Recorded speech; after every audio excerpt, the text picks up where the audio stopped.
There aren't many classes of objects left in our solar system that we haven't looked at up close with a spacecraft. And one of them that's left is the metal asteroids. 16 Psyche is an asteroid that orbits the sun out between Mars and Jupiter. The reason that Psyche is unique is that it is metal-rich. It's believed that it may be a remnant core of an early planetesimal that was formed in the very, very earliest parts of the formation of the solar system.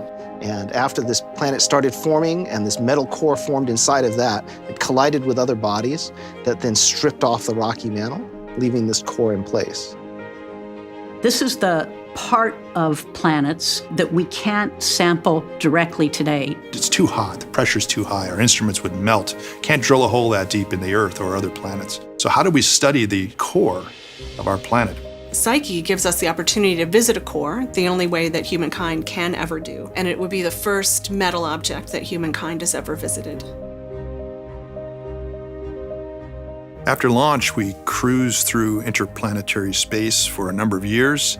First, we fly by Mars for a gravity assist that'll slingshot us into the asteroid belt. And then we're thrusting all the way from there to finally arriving at Psyche. We'll go into 4 orbits to collect the necessary measurements that we need from our 3 primary instruments. So our payload consists of a couple of imagers, which are cameras that take pictures of Psyche.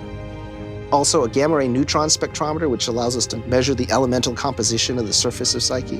And then a magnetometer, which will allow us to detect any magnetic field that's left at Psyche. If Psyche still has some sort of remnant magnetic field, that probably tells us it really was a core. It's a strong indicator. We also use the radio on the spacecraft as an instrument, so we can map out the gravity and map out the interior structure that way.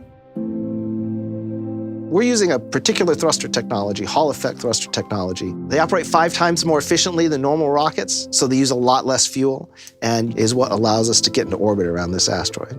Solar electric propulsion has been around for quite a while, and it has flown before, but we are continuing to push the boundaries. We're going to have big 5-panel fold-out solar panels that will provide the electricity for the thrusters, which use as propellant the noble gas xenon. This will be the first time that Hall effect thrusters have flown in deep space.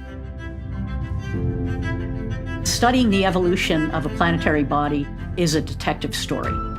There's a magic to when you actually are on the launch pad and you say, we're go for launch. And you feel like singing and dancing, and you feel like throwing up at the same time. Let's go discover things about our solar system that we have no other way to do. I think that it's fundamental to who we are and also who we should be.